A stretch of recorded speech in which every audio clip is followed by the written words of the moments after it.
Is Prince Harry unhappy with the LA celebrity life? What's the story behind this Beatrice and Eugenie hug? I think he'll come home. I think he'll come home. And if he comes home, we must be very nice to him because They can't settle on a schedule, they can't agree on a location, and they don't even have an agenda. Every point Prince Harry's planning a semi-permanent return to the UK in 2026, and honestly, the signs that something's seriously off are everywhere. Remember that fairy tale wedding back in 2018? The one everyone said would change the royal family forever. Well, 7 years later, things look completely different. And now people are asking, has Harry finally realized what the rest of the world has been saying about Meghan all along? Because the way he's been acting lately, something's definitely not right. Stick around because what we're about to show you might just explain everything. Now, before we dive in, hit that subscribe button and turn on notifications because what we're about to show you is wild. And trust me, you're gonna wanna like this video once you see how all of this connects. Let's get into it. Back in 2018, Harry and Meghan's wedding was absolutely massive. Prince Harry and King Charles's emotional face-to-face meeting reportedly included hugs and tears. According to an insider, I'm talking the royal wedding of the century. Everyone was calling it that. The whole thing was star-studded, glamorous, and honestly, it felt like a modern fairy tale unfolding right in front of us. An American actress and a British prince. Come on, that's literally movie material right there. The media was calling it groundbreaking, saying it broke all the conventional norms. It wasn't just another royal wedding. This was supposed to be different, fresh, something the monarchy had never seen before. The ceremony itself was incredible. Millions of people watched online and offline as these two stood there, promising to be united in love and trust. The whole world was watching, and people were genuinely excited about what this meant for the future. Here was this modern couple bringing something new to an ancient institution. The vibe was electric, and everyone seemed to believe this was the start of something really special. Fast forward 7 years, though, and wow, things look completely different. Well, Prince Harry is not too happy with Meghan Markle because she's been posting some things on social media and what everyone thought would be this amazing fresh start that would set the pace for the monarchy. It's taken a total 180. And here's the thing. Meghan's been at the center of every single headline since that wedding day. Not the good kind of headlines either. We're talking scandals, public backlash, drama that just won't quit. She's been the front runner for controversies from day one, and it hasn't stopped. The relationship that had everyone swooning and believing in fairy tales again. It's become the one nobody can stop talking about, but for all the wrong reasons. From the moment she stepped into the royal family, through that marriage, to the Duke of Sussex, it's been one thing after another. The media attention, the public reactions, the constant buzz, none of it's been positive. What was supposed to be groundbreaking turned into something that created more tension and controversy than anyone could have predicted back on that beautiful wedding day. That Prince Harry is planning a shameless return to the UK in 2026 with a plan to... Then came 2020 and everything changed. Harry and Meghan made the decision to step back from their royal duties, a move that got dubbed Megxit pretty much instantly. They announced they were stepping down as senior working royals. And honestly, the announcement shook everyone. This wasn't something people saw coming, at least not this soon into their marriage. The couple said they wanted to work towards financial independence and move away from the constant spotlight that came with being full-time royals. Here's what Harry said at the time, and I remember this because it was everywhere. What I want to make clear is we're not walking away. He explained they'd hoped to continue serving, but they wanted to do it differently without the public funding and without all the restrictions that came with their positions. They wanted freedom and peace, basically. A chance to build something on their own terms without feeling like they were constantly under a microscope. allegations about her co-star David Harper from the set of It ends, or sorry, not it ends with us, Stranger Things, the set of Stranger Things. And So they packed up and moved to California in the middle of 2020, crossed the pond, left the UK behind, and settled into life in North America. It was this huge reversal, giving up their royal titles, the whole HRH thing, everything. They were looking for something better, a fresh start where they could breathe without the weight of royal expectations on their shoulders every single day. But here's the thing, the British public didn't exactly take it well. This wasn't your average family drama or some minor royal issue. People felt like this was something bigger, something that hit different. The backlash was intense, and the tabloid coverage, it went absolutely wild. They started digging into everything about Meghan, her family background, her past, her behavior, her career before Harry Nothing was off limits. Every detail got picked apart and splashed across headlines. The couple kept saying they wanted this move because they weren't happy, because they needed a more peaceful life away from all the chaos. Something snapped, and the world felt it.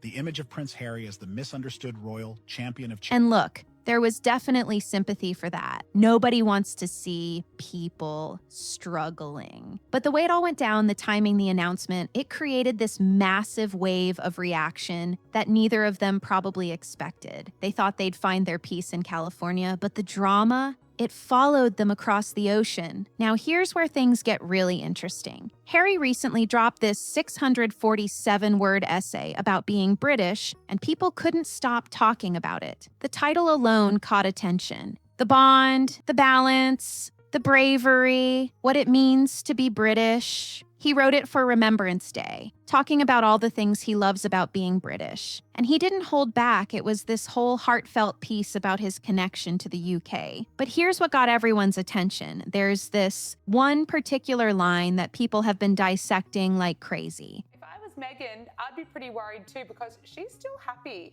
to use the Duchess of Sussex title. Absolutely. I mean, she uses it. He wrote, "Though currently I may live in the United States, Britain is and always will be the country I proudly served and fought for." Did you catch that? Currently I may live, not I live, not I've moved to, but currently I may live. Those word choices are huge, and people picked up on it immediately. Social media absolutely exploded over this. People online went crazy saying he wants to go home so bad, and some are even saying he's reaching a breaking point. One user wrote, "Harry wants to go back to the UK so bad it's scary." Another one said he's clearly homesick and has reached his limit. The reactions were all over the place, but most people seem to agree on one thing. Something's changed with how Harry feels about where he's living right now. And get this, a body language expert named Judy James actually analyzed the essay and pointed out those specific words. She said the use of currently and may. Harry felt less important because William got more sausages at breakfast. Are really telling. They show uncertainty. Like he's not settled where he is. It's temporary language, you know, when someone's truly happy and established somewhere. They don't use words like currently or may to describe where they live.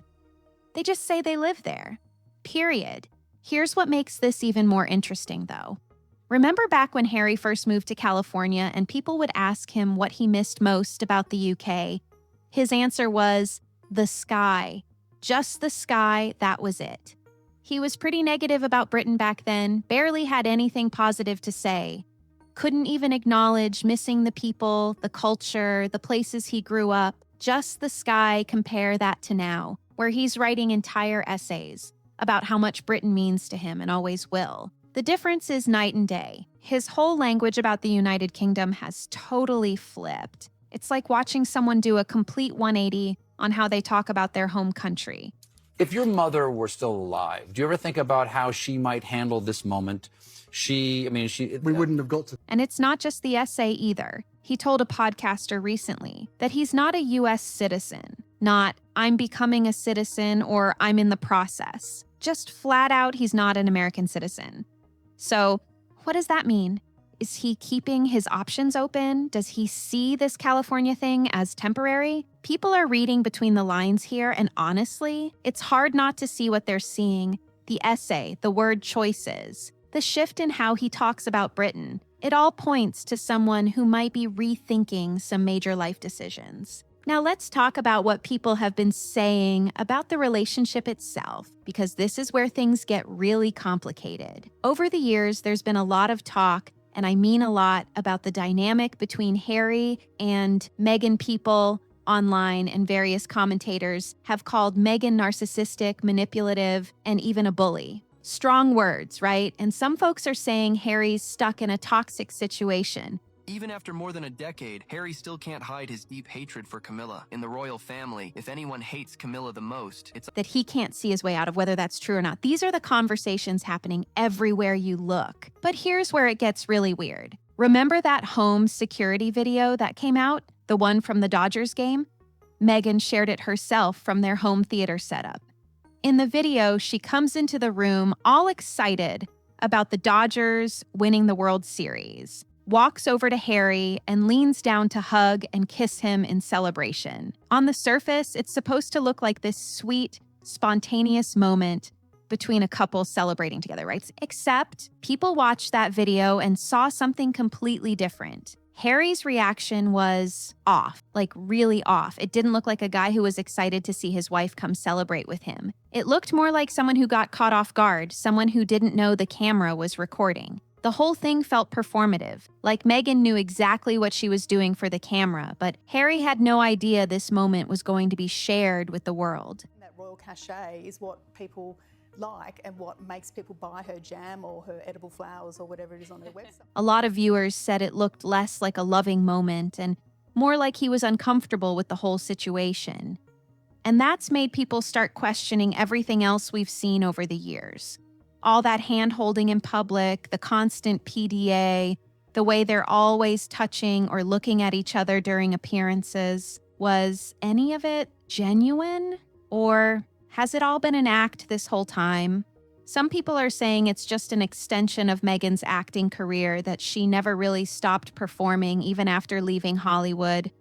Every smile, every affectionate gesture, every time they presented themselves as this united front, people are going back and wondering if it was real or if it was all for show. Here's what's really ironic, though. For years, the couple has been screaming about wanting privacy.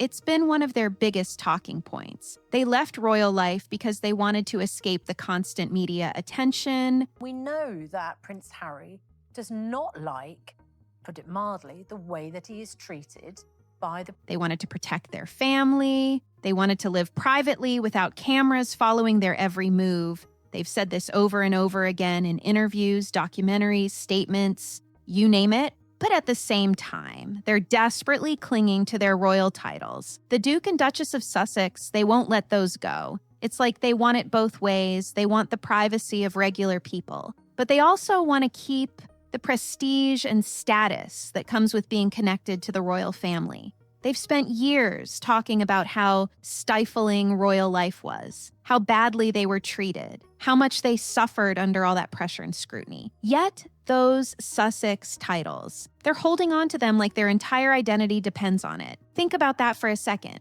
If you really wanted to move on and build a new life away from something that caused you so much pain, wouldn't you distance yourself completely? But they haven't. Those titles are still front and center in everything they do, every project they announce. For years, the world wondered what really happened behind Harry and Meghan's marriage troubles. Rumors came and went, headlines... Every public appearance they make, it's the Duke and Duchess of Sussex doing this, the Duke and Duchess of Sussex doing that. So, what's the real story here? Do they actually want privacy, or do they just want privacy on their own terms while still benefiting from the royal connection? Okay, so let's talk about the brother situation, because this is another layer that people can't stop bringing up. Recently, Harry made a trip to Canada for a charity event supporting veterans and the Invictus Games. Sounds normal, right? Except this trip happened on the exact same day that Prince William was in Rio de Janeiro for the Earthshot Prize Awards. Not the same week, the exact same day. William was at this massive event presenting awards for environmental innovation, and Harry's across the ocean doing his own public appearance. When people pointed this out, Harry's team said it was purely coincidental. The Canada trip had been planned over a year in advance, and the charity dictated From her trip to Brazil with Prince William, more on that later. And the newspaper's diary editor, Richard Eden, welcome to you both. when he needed to be there, fair enough. Scheduling conflicts happen, especially with international events that take months to coordinate. But here's where it gets interesting. This isn't the first time something like this has happened. People online have been keeping track, and there's this pattern that keeps showing up. Harry's public appearances seem to line up with William's big moments over and over again. It's happened enough times that people aren't calling it coincidence anymore. They're calling it a pattern. And once you start looking for it, you kind of can't unsee it. So what's really going on? Some people think it's totally intentional, like Harry's deliberately trying to pull attention away from his brother. Others argue it's just inevitable when you've got two high-profile people who used to work together but now operate independently across different continents. With complicated logistics and packed schedules, Why aren't William and Harry on good terms? It all started because of one woman. Once incredibly close, William and Harry were seen as the royal family. stuff's bound to clash. But journalist Tom Sykes had an interesting take. He said that even if it wasn't intentional, it still shows a lack of judgment. Because the relationship between these two brothers is fragile. Like, really fragile. They're not talking, they're on opposite sides of the world, and there's clearly a lot of tension between them. So even if these timing overlaps are innocent, they don't help. If anything, they create more opportunities for comparison and competition in the media. Think about it. You've got William doing official royal duties, working on his environmental initiative. And at the same time, Harry's in Canada doing his own work. The headlines immediately start comparing the two events, talking about who got more attention, whose cause matters more. Whether Harry means to or not, it creates this rivalry narrative that the press loves to push. The brothers used to be so close. They went through so much together, growing up in the spotlight. Who led the nation in a 2-minute silence on Remembrance Sunday, and obviously one of the most important events. And now they can barely be in the same room together. The distance isn't just physical, it's emotional, and it's obvious to everyone watching. Every time something like this happens, it's another reminder of how broken things are between them. The ceasefire people keep hoping for, it's not happening. Moments like these prove just how far apart they really are. All right, so here's where things get really messy from a PR perspective. During Remembrance Day, while King Charles, Queen Camilla, Kate, and Prince George were in London paying their respects at solemn memorial ceremonies, Harry and Meghan were living it up in Hollywood at two massive celebrity parties. First was Kris Jenner's 70th birthday bash, a full-blown James Bond-themed extravaganza. Oprah, Mariah Carey, Paris Hilton, Justin Bieber, basically everyone who's anyone in Hollywood. And there were Harry and Meghan, right in the middle of it all, rubbing elbows with A-listers. Prince Harry's had enough of being Meghan's Instagram co-star. Sources say he's cringing at her pumpkin patch reels, Dodgers game selfies. That same evening, they also attended the Baby 2 Baby Gala with Serena Williams. Now, Baby 2 Baby is actually a legitimate charity that helps kids in poverty. But here's the thing about timing. It matters. A lot. While Harry and Meghan were at these glitzy Hollywood events surrounded by celebrities and red carpets, the royal family was standing in the cold at war memorials in military uniforms and mourning attire, participating in ceremonies held for over a century to honor fallen soldiers. The mood was somber, respectful, heavy with the weight of sacrifice. The contrast couldn't have been more stark. On one side, you had duty, tradition, and remembrance. On the other, champagne, dancing, and celebrity selfies. When you consider what Remembrance Day actually means, especially in the UK, where it's taken incredibly seriously, the situation becomes even more complicated. Critics immediately called it a PR disaster. Right off her, to be honest, but that's kind of a tricky one to say, isn't it? It's a horrible syndrome to get into. Well, we were told last year. And here's the thing, it's not like Harry doesn't understand the significance. He served in the military. He did 2 tours in Afghanistan. He's been to these ceremonies countless times. He knows exactly what this day means to veterans and military families. So for him to be at a Hollywood birthday party instead, people saw that as a choice. Some tried to defend it, pointing out Harry's no longer a working royal, so he doesn't have to attend those ceremonies. And that's true. But here's the disconnect. You can't spend years talking about how much you care about veterans, how serving was one of the most important experiences of your life, how you started the Invictus Games to support wounded warriors, and then skip one of the most significant days for honoring military service to attend celebrity parties. The message it sends is confusing at best and hypocritical at worst. The photos told the whole story. I just got finished watching the Prince Harry interview with the BBC. And of course, Harry had to talk about this. Images of Harry laughing at a James Bond party versus images of William standing solemnly in military uniform, Kate looking dignified, Charles laying wreaths at memorials. The media put these side by side, and the contrast did all the talking. Social media went wild. Even people who'd been sympathetic to Harry and Meghan had trouble justifying this one. The timing was too tone-deaf to ignore. And here's what makes it worse. It was completely avoidable. Kris Jenner's party was planned months in advance. The Baby to Baby Gala happens the same date every year. They knew when Remembrance Day was. It's one of the most important dates on the British calendar. So attending these Hollywood events on that specific day wasn't an accident.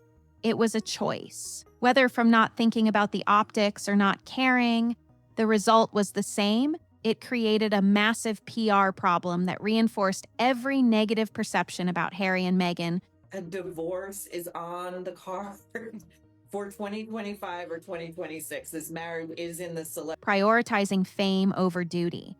The whole situation highlighted how far Harry has drifted from the values he used to represent. Now let's talk about what's happening with their actual brand, because this is where things get really uncomfortable to watch. When Harry and Meghan first left the royal family and moved to California, there was this huge amount of excitement and speculation about what they were going to do next. Everyone was wondering how they'd leverage their fame, what kind of deals they'd make, what projects they'd launch. And at first, it looked pretty promising. They landed some massive partnerships that made headlines around the world. The Spotify deal was huge. We're talking millions of dollars for Harry and Meghan to create podcasts under their Archewell audio brand. It seemed like the perfect fit. They had stories to tell. They had star power. They had this massive platform to work with. That Prince Harry is planning a shameless return to the UK in 2026 with a plan. Then there was Netflix, another multi-million-dollar agreement to produce documentaries, docuseries, feature films, scripted shows, and children's programming. The possibilities seemed endless. These were the kinds of deals that proved they could make it on their own without royal backing.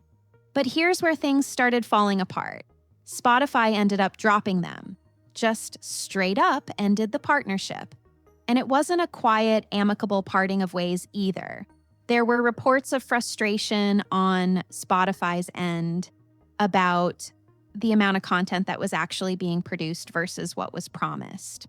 The Archetypes podcast with Meghan did get some initial buzz and had some decent episodes with celebrity guests, but it just kind of fizzled out.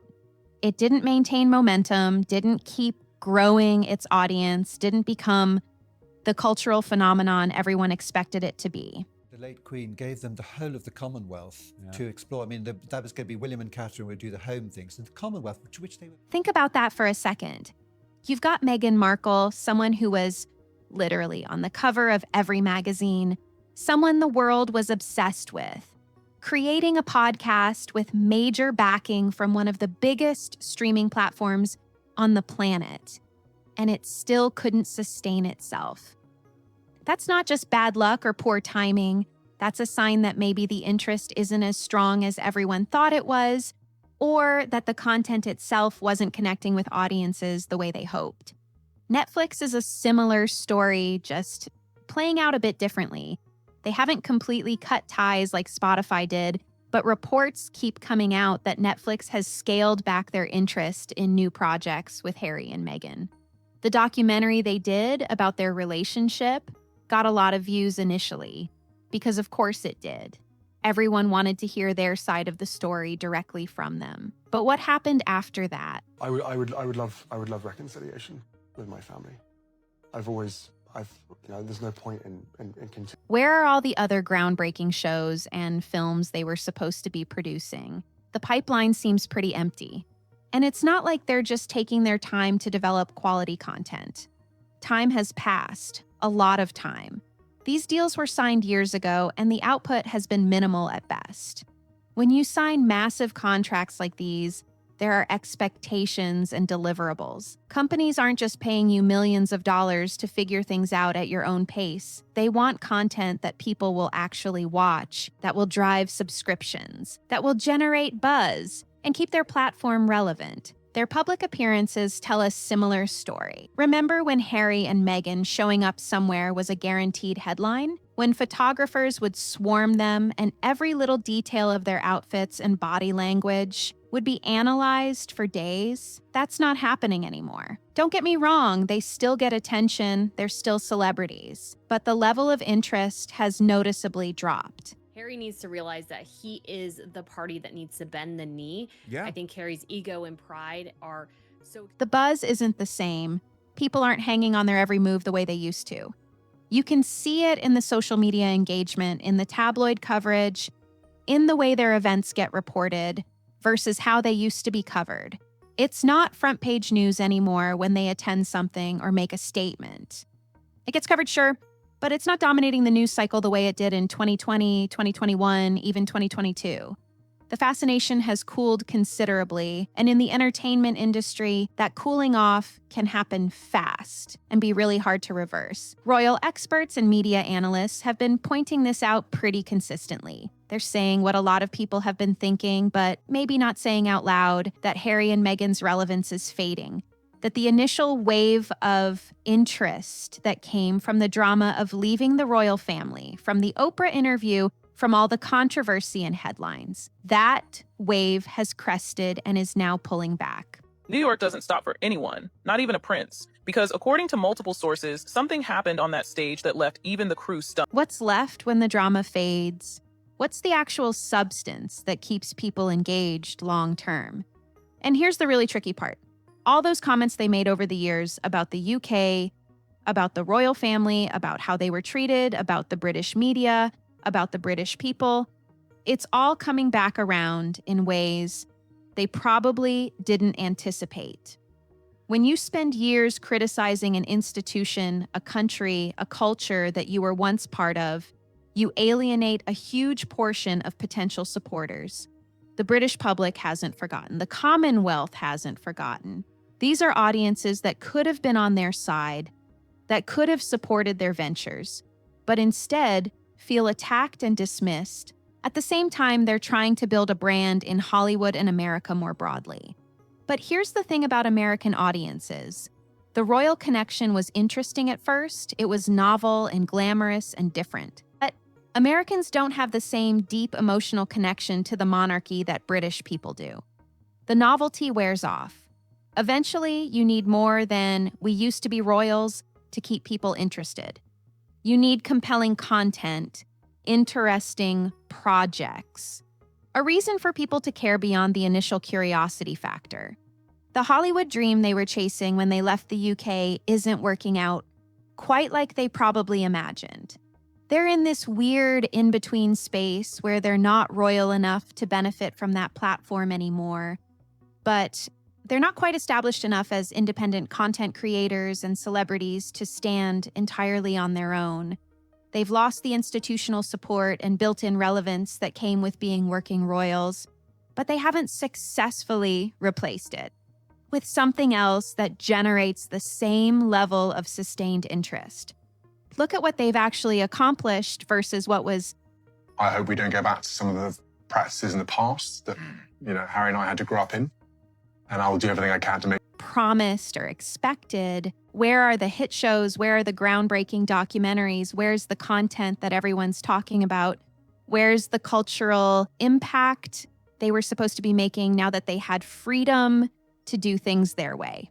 The gap between expectation and reality is pretty significant, and people are noticing. And the timing of all this makes it even more complicated. This is happening at the same time that Harry seems homesick based on that essay. At the same time, their public appearances are creating PR disasters. At the same time, their relationship looks strained in videos. At the same time, William's doing successful royal tours. And the royal family is carrying on without them just fine. The contrast between where they are now and where they thought they'd be is getting harder to ignore.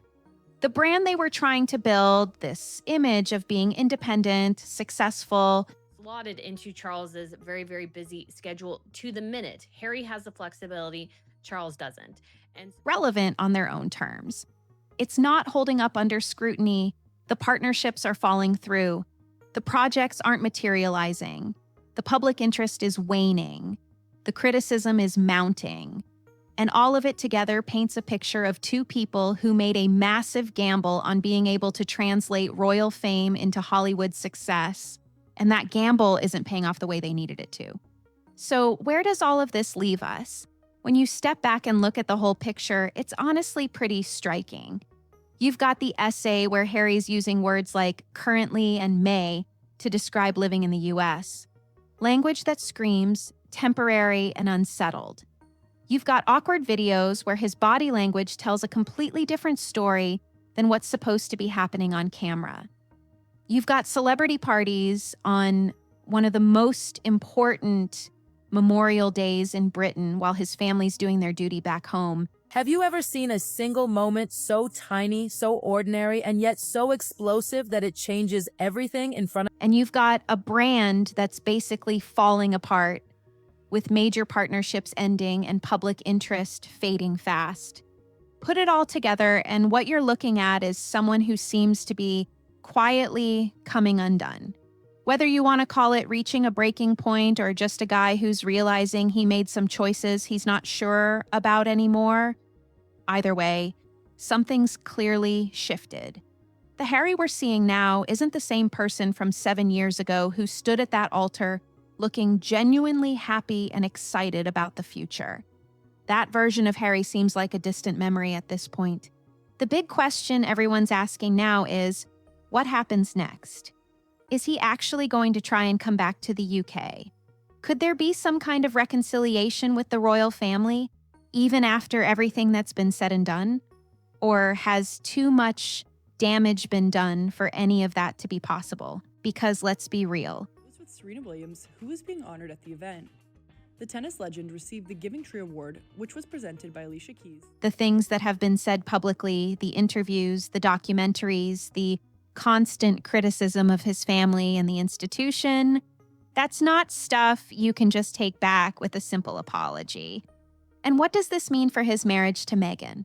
If Harry's genuinely feeling homesick and missing his old life, if he's starting to question the path they've been on, where does that leave them as a couple? They've presented themselves as this united front for years, this team against the world. But if one half of that team is having second thoughts, what happens to the whole dynamic? The timing of everything makes it even more complicated. His brand's failing at the same time he seems homesick.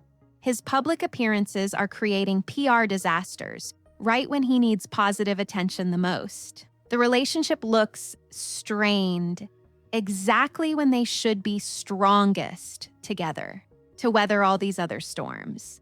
Oh, it's tantrum o'clock again at Montecito Mansion. Apparently Harry is throwing yet another royal-sized fit. It's like everything's unraveling at once, and the question is whether there's any way to stop it or if it's already gone too far. Think about what a return would actually look like. Would the British public even accept him back after everything? Would his family be willing to welcome him with open arms, or would there be conditions and boundaries? Would he have to basically admit that leaving was a mistake, and if so, what would that do to his relationship with Meghan? These aren't easy questions, and there aren't any simple answers. But here's what we know for sure. Harry's not the same man he was when this all started. 7 years of California living, Hollywood parties, failed business ventures, strained family relationships, and constant media scrutiny have changed him. Whether that change is for better or worse probably depends on who you ask, but the change itself is undeniable. Hours after the event, the Duke and Duchess of Sussex were spotted at Kris Jenner's star-studded birthday bash, which took place at Jeff Bezos. The prince who left the UK in 2020 looking for freedom and a fresh start isn't the same person we're seeing now in 2024. So, is Harry planning his escape from the life he built? Will we see him back in the UK trying to repair what's been broken? Or is this just a rough patch that he'll push through and come out the other side still committed to the California dream? Only time's going to tell. But one thing's for certain, the world's going to be watching every move he makes, analyzing every word he says, looking for signs of what's coming next. Because this story, it's far from over. So, what do you think? Is Harry really planning his way back to the UK, or is this just the beginning of an even bigger story? Drop your thoughts in the comments. I want to hear what you guys think about all this. And if you made it this far, hit that like button and subscribe, because this situation's only getting more interesting. Thanks for watching, and I'll see you in the next one.